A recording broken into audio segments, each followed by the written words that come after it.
Hey, good morning, good afternoon, good evening. It's the PAC Podcast. I am Greg, and joining us on the PAC Podcast for this May version of 2020. Was this 26? Isn't it 25? It's What year is this? 2026. Is it 26? Although it feels like a decade has passed. Man, I tell you what. Hey, say hi to Hasna. Hello, Hasna. Hello, Hasna. And say hi to Linda. Hello, world. Hello. Good to have you guys. We always enjoy our pre-show chats and listening to Linda talk about politics. Not me. It was me. It was me. We tend to spend about 20 minutes listening to politics. It was more like ranting about politics. Yeah, it's a politics thing. A lot of great things going on in the Mercyverse coming up, and we hope that you're excited about this show because we really, truly are. First off, quick shout out to all of our Patreon folks. We have Vanessa Henson, who has actually been on the Patreon shout out twice because she's just rejoined again. Realized she missed us too much. I don't know if that's true or not. Elizabeth Hayden McManus, Jake Hearn, and Julie Reboulet. I don't know. It's probably a French word, right? Reboulet. Reboulet. I don't know. Look at me trying my French. Parlez-vous français? No, I don't. Be sure and check out all the different various Patreon levels.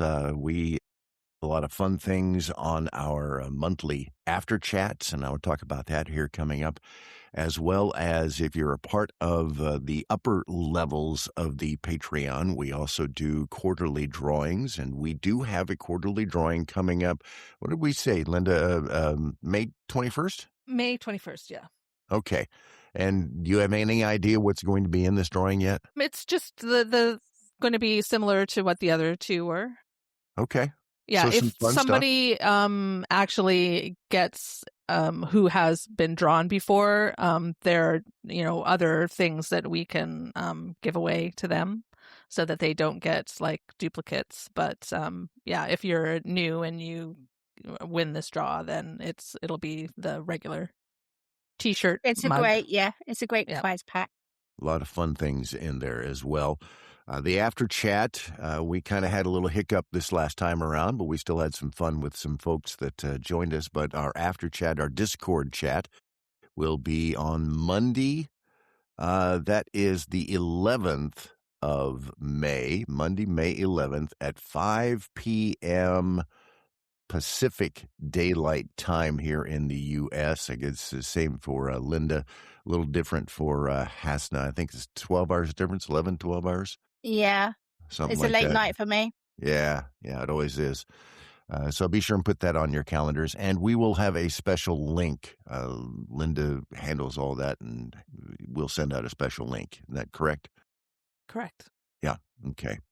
So, two things here before we jump into our topic. Again, Patty has finished the latest AO book, right? Yes. Yeah, correct. Yeah. All right. Also known as the book that never ends. The question, I heard this is a big book. It is.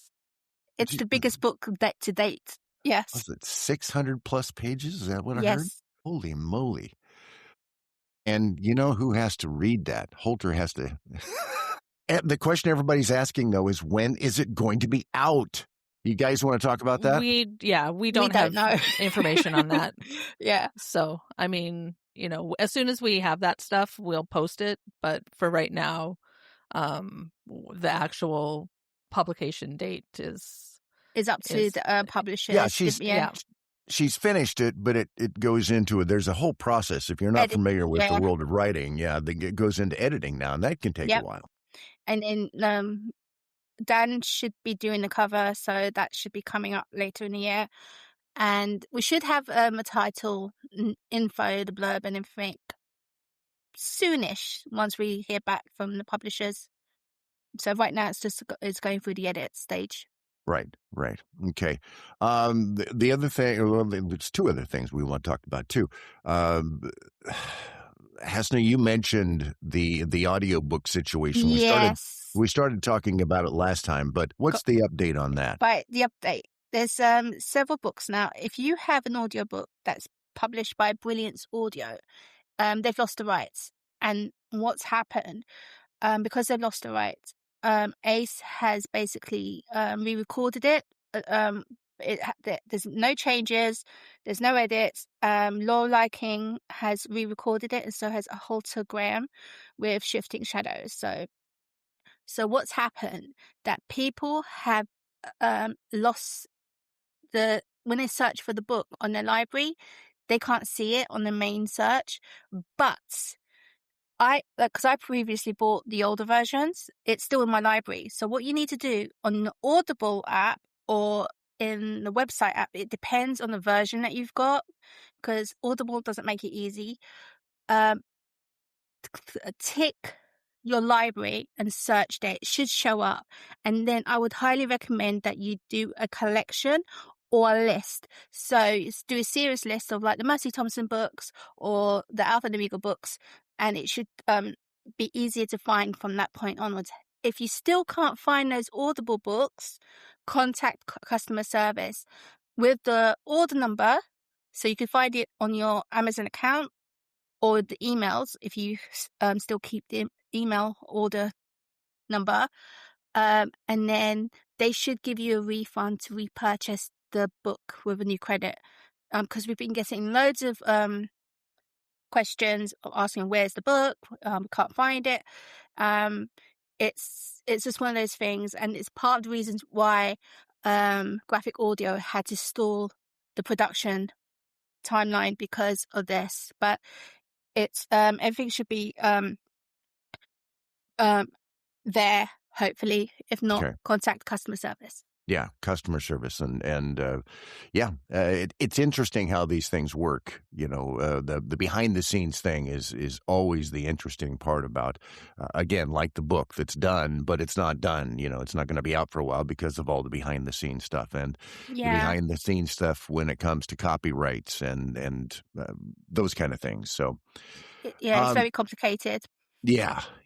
Linda, we were discussing just briefly too the 20th anniversary. Oh yeah, it's the 20th anniversary of Moon This year? Called. The Mercy Thompson series. So we're gonna start doing a few happy little birthday us. like Yay. giveaways. Yeah, happy birthday on the website. So we'll be posting that soon, where you can enter for giveaways of different things that we have to celebrate 20 years. 20 Can't years. can't believe the series is 20 years old. I And, can't believe it. And So Patty, that's www.patriciabriggs.com.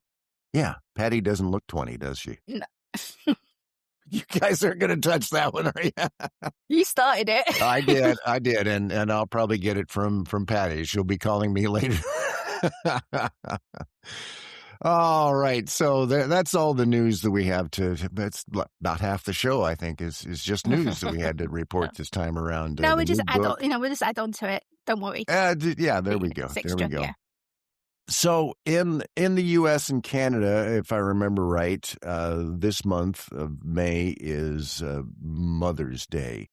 I don't believe it is isn't it in like March? We had it in March, yeah. Yeah. So we figured since it's 2 against 1 here that we were going to talk a little bit about the moms in the Mercyverse. I wanted to call this episode the Pack Mamas, but I thought maybe that would not go over so well. Psycho mamas? Psycho mamas, pistol packing mamas. I don't know, something long. Pink. Pistol packing mamas. There you I go. can't even say it now. So let me throw it out to you guys. I'm just going to jump in the middle of this whole thing. Mercy is not a mom, but Mercy is, I think, the most important mom of the whole thing, in my humble opinion. Well, I mean, she's a stepmom. Stepmom, and she's like kind of a foster mom for Aiden. And yeah. The whole pack. The whole pack. I don't. No, really I won't say the whole see- pack. No. Nah. The whole pack. No.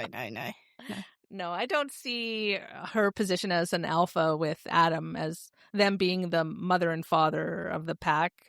Nah. Is that how you see it, Craig? Yeah. Actually, I think that is kind of the way I'm not necessarily Adam. He's just the pack leader, but I kind of get the feeling that Mercy is proving herself to be kind of mom, with huge quotes around mom, to the whole pack, because they're finding out that she's the one that's the protection. She's the one that loves them and cares for them all the time. No, I disagree. Okay. Yeah. We'll start a fight about it, Greg. All right. Let's get the antagonist. There's no mothering. No. No, I wouldn't say just there's kidding. mothering. I think she's an alpha. Like what Sherwood said, that you're like together, you're like a good alpha. Being an alpha is totally different to being a mother. I think there's elements that they share, but I don't think. See, I disagree with that, because if you get between a mom and anything, you're dealing with an alpha.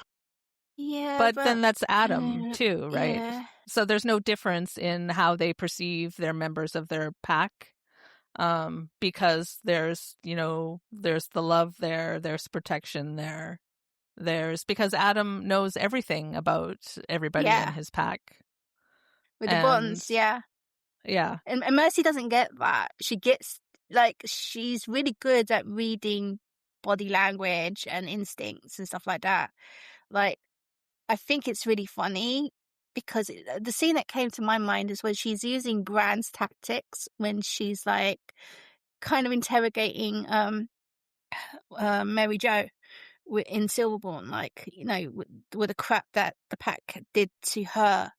And I don't think a mum would do that. So an alpha would, because she's basically deconstructing what happened, why did it happen, and I'm going to not punish you, but I am going to deal with you on a level where you don't do this again.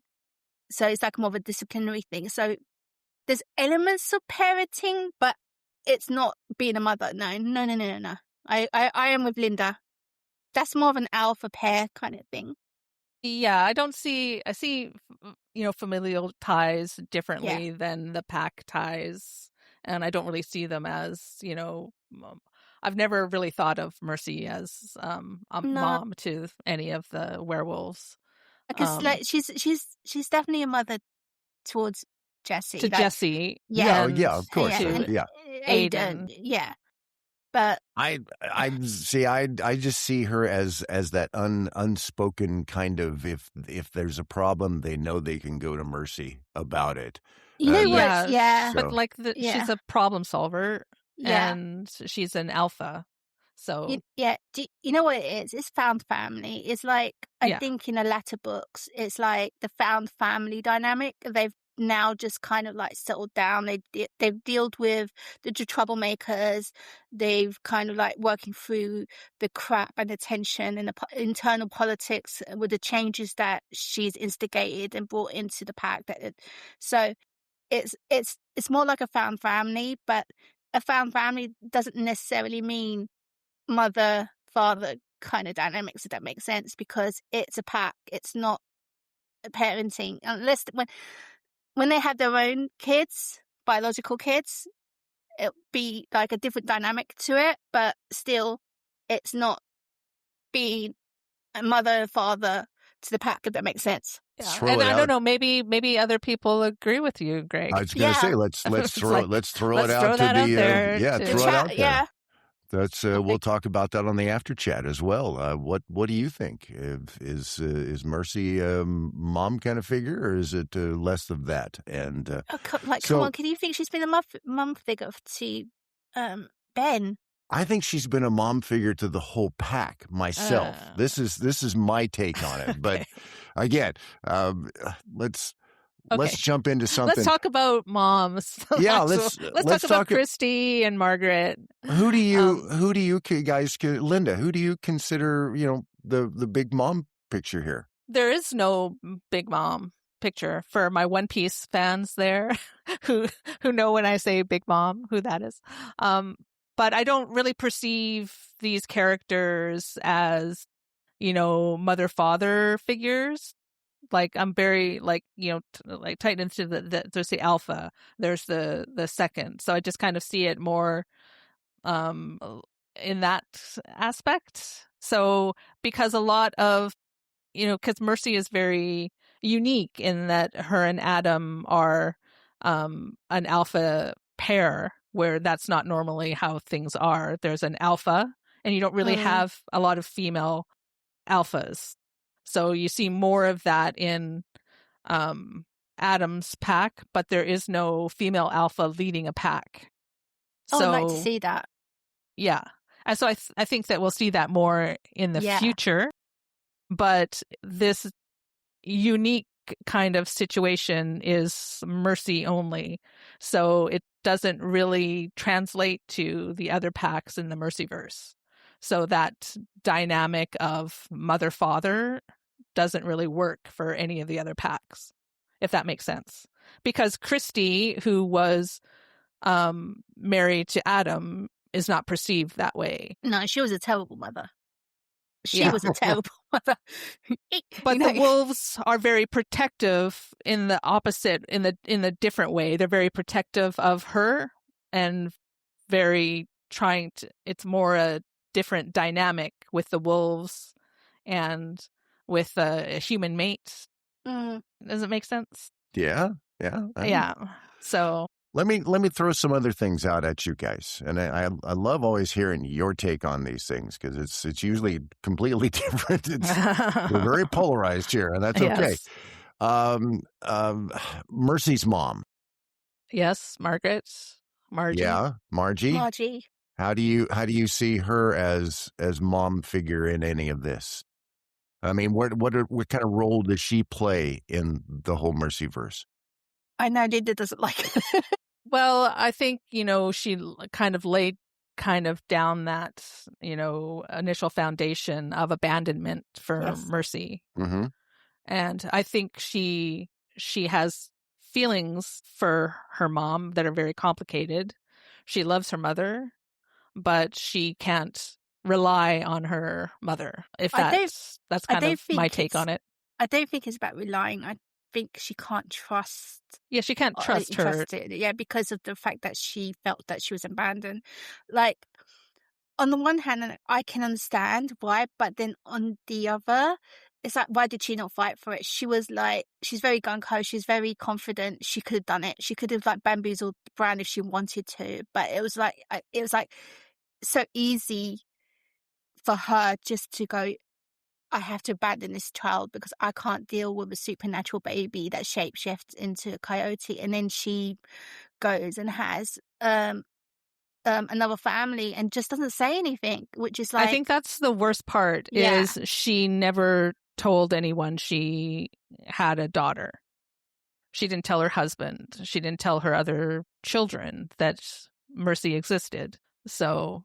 Because, she did, then I don't think it would have hurt her so much, but the fact that she showed up on her doorstep and it was like, oh, you don't know about me, that's pretty shocking. That is that she was a dirty secret. And I'm adopted, so I know, part of this kind of story personally. There was an abandonment, not really abandonment, but you kind of feel that way as an adopted kid. Why was I not chosen? So I can feel that. I don't agree with it, but I can definitely feel with it. Let me throw another one at you. And if I get this wrong, you guys, you know me. I about half the time I don't remember things as well as I should. But Bran's first mate, Charles' mother, was that Blue Jay woman? Yes. Yeah. What about that? Is there, because we're talking Charles now. She sacrificed herself to have a child, so that did a number on Bran. And it kind of like took it out on poor Charles, because in some ways it kind of blamed him for her death. So, man, I think Charles, I think, we see a bit of that in like the last book where he talks about his grandfather and his uncles. So, I mean, because in Wild Sign we talk about Leah, where he was hoping that Leah would kind of fill that void, but that wasn't anything she was interested in. We can understand why now because of what happened in the last book, and but at the time he had no idea. He was a child, and the fact that she took it out on a child, and the fact that she also took out her issues on a child with Mercy as a baby, like that could have been an opportunity for her. But then is a reason why, because she was a walker and her past issues with walkers was traumatic. So it's understandable why she felt that way subconsciously. So yeah, it's kind of screwed up. It's very dysfunctional, isn't it? And like I was going to say with Evelyn, with Mercy's foster mother, that was like the only kind of like positive motherly influence that she had in her life, as she died when she was pretty young at a formative age, and that adds trauma to her abandonment issues. This is all about. This is just a trauma episode, really. Yeah. So I'm gonna yeah. It adds to the trauma. So that's why she's basically become more like a loner. It's like she's protecting herself. Like, if I don't open myself up to people, I don't get hurt. And when she doesn't open up, she gets hurt again. So it's understandable why she is like that. Interesting what you said there, Linda, about this being trauma episode, because is there a happy mom figure really in the Mercyverse? I'm trying to think. I'm trying to think of one. Well, let me throw one other thing at you. The whole idea about none of the werewolf women can have kids, right? Well, like they're, Chelsea has children, but she had children prior to becoming a werewolf. Huh? But, I mean, like, that's a big part of the series. It's a big part of some of the characters, where they have issues with that. Right. But I don't know. This is actually, turning into sad. I know. This is sad. Well, that's why I asked. Is there a happy mom kind of figure in the Mercyverse? I'm like thinking, like Bran's mother, she was a psycho witch. Yeah, she was a psycho, wasn't she? Yeah, she was. Oh my God, this whole episode. Yeah, she tortured her. Thinking? Happy Mother's Day, everybody out there. Yeah, thanks, Mom. Mercyverse style. Yeah. I'm trying to remember. Yeah, I just know, like, out of, there's Chelsea in the Salt River Pack, and she's a good, strong mother figure to her children as she's navigating becoming a werewolf. You had the humans. Yeah. You got the humans. Oh dear. Yeah, I know you don't. Yeah.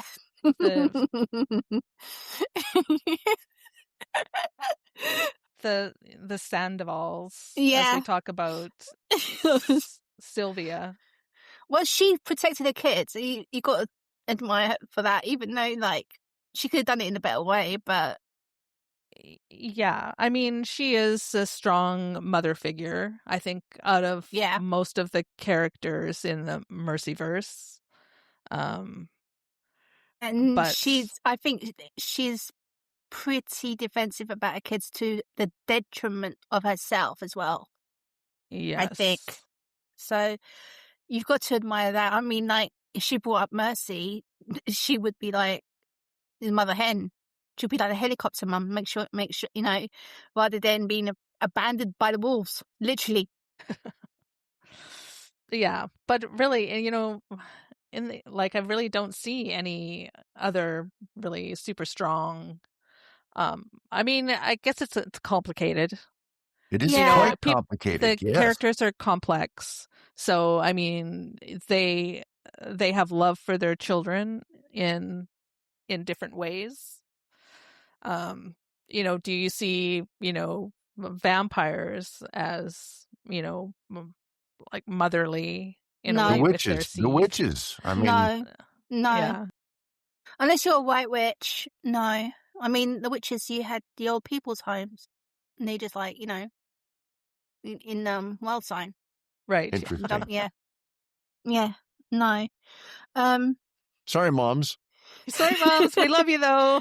Give your mom a call. Tell her that you love her. Please, by all means, call your mom. Yeah. Tell her you love her. But I think the mothers do shape the characters in certain ways. Like, not saying that there were really bad examples in Mercy's life, but they were flawed. They had flaws. Flaws, yeah. Yeah, That's and better. and they were human, and they weren't perfect, and I think that shapes Mercy to be a better mother. Like the way she makes sure that Jessie is supported, with the shenanigans with her mother. She becomes more of a touchstone in the solid rock, and you can see that through the evolution of the series. So, yeah, and she lets Jessie make her own mistakes. Yeah. So she's, she allows Jessie that level of independence. Sure. Yeah. But she is there as, like you said, it's like a touchstone for her. Yeah. So because Jessie always gravitates back to Mercy. Yeah. I mean, Jessie has a really complicated relationship with Christy, with her own, like with her biological mother. As you would. Because I think Christy doesn't treat her daughter like a daughter. She treats her like competition or a sister. But like, so that she's never had that development with what it entails to be with a mother, So in some ways, it's like Jessie was kind of abandoned. Like, she has Adam. She even has the pack with other like mother figures in there as well. But with Mercy, she has like really bonded with her, and that has helped shape her to be the person that she is. She's grown up to be like self-assured. She could have been really screwed up with a mother like that, seriously, with and if any major repercussions with some of the dodgy crap that happened, she wasn't safe with a mother, which is insane. Yeah. I'd really love to hear you, our listeners. I'd love to hear your take on all this same thing. In addition to, whether I'm right or the girls are right. Yeah. Yeah. Maybe you'll see something that we've missed about the moms in the Mercyverse. But as you do look at this, and I was, going in and doing some research, and I'm sitting there, but this is going to be kind of dark. It is just dark. I do think it was going to be that dark, but when you delve into it, it's like, it's dark. Like, it's like the only kind of positive ones is kind of like Mercy's mother figures, and even then, like, they're kind of like, you've got Margie that was kind of flawed, or Evelyn, who was, I think, is the only positive, figure in her life for Mercy. But I mean, Margie's a good mom to Nan and Ruthie. Yeah, I mean, she's there for them. She's present for them. She's, she interferes part of the a lot. PTA. Yeah. And manipulates as well. Do you remember the whole wedding shenanigans with, was it Ruthie that got married? And they ended up eloping. So she can be, and she did the same thing with, like, kind of putting Mercy off with the preparations. And that kind of feel like she did it as a joke. And like, it kind of worked out at the end, but it's not nice if you think about it. Well, we'd love to hear your take on the whole idea of moms in the Mercyverse, and be sure and just jot us a note. We'd love to hear about it. Hey, we're bumping up against our time here, as we always do. We get busy, and time just kind of gets away from us. And this is a wild one to sit and talk about just a little bit. So, be sure and check out patriciabriggs.com. If you are new to the whole Mercyverse and you're looking for a list, there are lists on the website to be able to, the book reading list order if you want to read it all in line. Yeah, there's a timeline, which is really good if you want to do a reread, just prepare. I can't say the word, to prepare for the next book coming up. Yep. It's all there. And again, we are going to do the after chat on Monday, May 11th at 5 p.m. Pacific Daylight Savings Time. And the next drawing is on May 21st. So did we hit everything, kids? I think so. Yeah. I was going to Did mention we? something about Aiden, but it's okay. We'll save that for the father figures. Yeah, Father's Day. Yeah, Maybe that'll be cheerier. I don't know about that. You just never know how these things are going to wind up going. So, all right, guys. Linda, thank you so much, as always. Yeah, thanks, everybody. All right. Thank you. Have Bye. yourself a great weekend, everybody. Take care.